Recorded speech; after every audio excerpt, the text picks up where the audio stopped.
आदेश आदेश गीता ज्ञान का ये भाग 78वां 78 एपिसोड, अध्याय संख्या 4, श्लोक संख्या 33, 34 और 35।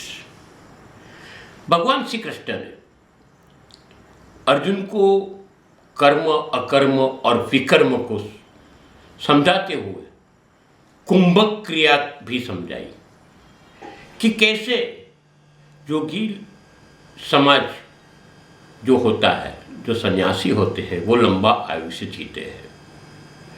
यहाँ एक बात और कही कि इसको कैसे किया जाए, पूरक, रेचक और कुंभक द्वारा कैसे स्थिरता प्राप्त हो सकती है, इससे क्या लाभ गैरलाभ हो सकते हैं। गैरलाभ तो है ही नहीं, कैसे समय बढ़ाया जा सकता है और अभ्यास बढ़ाते बढ़ाते सालों तक योग मुद्रा में रहने का और स्थिर रहने के क्रिया को समझाई। प्राणायाम शब्द बहुत लोग बोलते हैं, पर प्राणायाम कैसे करना और इसके द्वारा क्या प्राप्त होता है, वो भगवान श्री कृष्ण अर्जुन को बहुत ही अच्छी भाषा से समझाई। ये जीवन का बहुमूल्य पाठ है। अब हम ज्ञान की महिमा के बारे में बात करेंगे। 33वें श्लोक में बोलते हैं, परम तप अर्जुन, धन संपदा के द्वारा किए जाने वाले यज्ञ की अपेक्षा ज्ञान यज्ञ अत्यंत श्रेष्ठ है तथा सभी प्रकार के कर्म ब्रह्म ज्ञान में पूर्ण रूप में समाप्त हो जाते हैं। 34वें श्लोक में कहते हैं, यज्ञों को, उस ज्ञान को तू गुरु के पास जाकर समझने का प्रयत्न कर, उनके प्रति पूर्ण रूप से शरणागत होकर सेवा करके विनीत स्वभाव भाव से जिज्ञासा करने पर वे तत्वदर्शी ब्रह्मज्ञानी महात्मा तुझे उस तत्व ज्ञान का उपदेश करेंगे। 35वें श्लोक में कहते हैं, हे पांडु पुत्र, उस तत्व ज्ञान को जानकर फिर तुम कभी इस प्रकार के मोह को प्राप्त नहीं होगा तथा इस जानकारी के द्वारा आचरण करके तू सभी प्राणियों में अपनी ही आत्मा का प्रसार देखकर मुझे परमात्मा के यानी आत्मा में यानी मेरे में प्रवेश कर पा सकेगा। बहुत बड़ी बात है। कोई भी यज्ञ की बात आती है तो हमें पता ही है, अनेक प्रकार की सामग्री की बात करते हैं।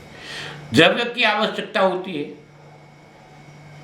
तली चाहिए, घी चाहिए, जव चाहिए, कपूर चाहिए, श्रीफल चाहिए, साथ साथ अनेक प्रकार के द्रव्य, चंदन आदि अष्टगंध स्वरूप चाहिए, लकड़ा भी चाहिए। मगर यहाँ जो यज्ञ की बात की गई है वो ज्ञान यज्ञ की है, उसमें द्रव्य की जरूरत नहीं है। ये ज्ञान यज्ञ है तो कर्म भी जरूरी नहीं है। कर्म से ज्ञान को पुष्टि मिलती है, मगर ज्ञान कुछ अलग बात है, समझने का जरूर है। आगे हम ज्ञान की ही बात करेंगे। 12 प्रकार के यज्ञ की बात की है, इसमें ज्ञान यज्ञ का महत्व बहुत है। ज्ञान यज्ञ में विवेक विचार का प्राधान्य होता है। मनुष्य जब तक कर्म करता है तब तक क्रियाओं और पदार्थों के साथ संबंध चालू रहता है, और तब ये संबंध चालू रहने के कारण अंतःकरण शुद्ध नहीं होता, क्योंकि माया, ममता, अपेक्षा, लोभ ये सबके जन्मदाता है। ये सब संसार में सृष्टि के लिए कर्म ही एक ऐसा कर्म है जो मुक्ति का मार्ग देता है। कर्म करने वाला जब गुरु के पास जाता है तब वो सबसे परे हो जाता है। अर्जुन ने पहले अध्याय में युद्ध भूमि छोड़ने का बात बताई, तब भगवान श्री कृष्ण ने कर्तव्य समझाया। वो यहाँ तक कहा अर्जुन ने कि स्वजनों का साथ युद्ध करना अच्छा नहीं है, कि मैं भिक्षावृत्ति करूं, ये इससे बहुत बड़ी चीज है। तब भगवान श्री कृष्ण ने कहा तत्वदर्शी ज्ञान प्राप्त करना है तो गुरु के पास जाओ, उनकी सेवा, उनका स्नेह प्राप्त करो, बाद में ही ज्ञान प्राप्ति होगी। ऐसा भी नहीं कहा कि तू कोई और गुरुजन का ज्ञान की बात करता है। श्रद्धा की कभी भी नहीं होनी चाहिए, इसका स्वीकार करना होना जरूरी है। यहाँ अर्जुन को सलाह दी है कि ऐसा नहीं करना। ज्ञान गुरु देता है तब खुद को समर्पित करके देखो, पूर्णतः ध्यान रखकर अमल इसका कैसे किया जाए वो सोचो। बाकी तो आप जानते हैं कि समाज में ये गुरु नहीं तो दूसरा गुरु, दूसरा नहीं तो तीसरा गुरु, हरदम भटकते ही रहते हैं। यहाँ तक बात आती है कि बाद में तो बहुत गुरु के पास जाते हैं तो बहुत खुद को बहुत बड़ा ज्ञानी समझ लेते हैं। बाद में एक समय ऐसा भी आता है कि बुआ भोपा के पास भी जाते हैं। आखिर क्या होता है? निराशा प्राप्त होती है। राग द्वेष जो छोड़ने की बात की है वो उत्पन्न होता है, अंत नहीं है, क्योंकि मन में तृप्ति नहीं है। विधि अनुसार ज्ञान लेने की बात की है।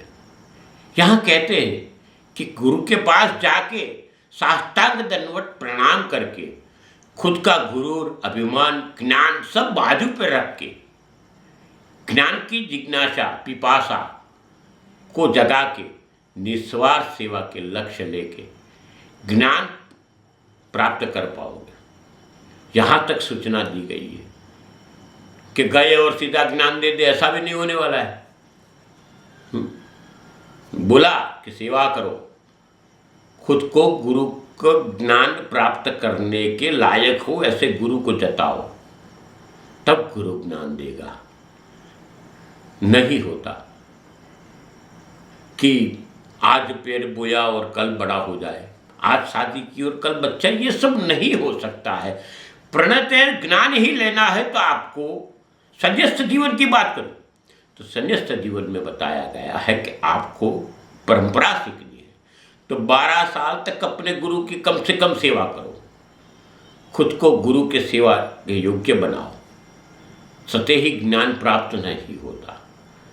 भगवान श्री कृष्ण ने कहा कि गुरु के संपर्क में रहने से तत्व ज्ञान का बोध प्राप्त होता है। ऐसे कहने का मतलब क्या है? वास्तविक बोध का कोई वर्णन नहीं कर सकता। उसके पाने के लिए, तत्व ज्ञान का बोध पाने के लिए कर्मों में आचरण लाना पड़ेगा और उसके लिए अपने विवेक को महत्व देते हुए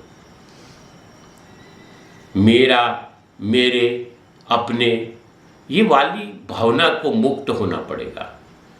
अर्जुन ने पहले अध्याय में कहा था मेरे सगे स्नेही गुरुजन, तो ये भेद नहीं रहता है, ये मेरा कुछ नहीं, हाँ मैं सृष्टि का हूँ, ये ख्याल हमेशा रखना चाहिए।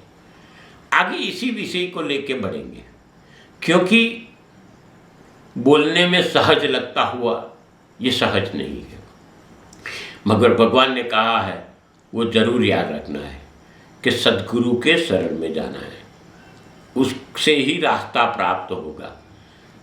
साथ साथ ये भी कहा सद्गुरु के शरण में जाने के बाद में सद्गुरु से अपेक्षा न रखते हुए सिर्फ सेवा का ध्यान रखो, सतह धीरे धीरे धीरे धीरे आपको ज्ञान की प्राप्ति होती है। ये चैनल आप तक आती है, सनातन की बात लाती है। इस चैनल को सब्सक्राइब करिए। इस वीडियो जो सनातन की बात करता है, गीता की बात करता है, इसको लोगों तक पहुंचाइए, शेयर करिए, लाइक करिए, और साथ साथ आप सबके जीवन में भगवान श्री कृष्ण और गुरु गोरक्षनाथ की कृपा बनी रहे, ऐसे शुभकामना के साथ में अस्तु शुभम भवतु।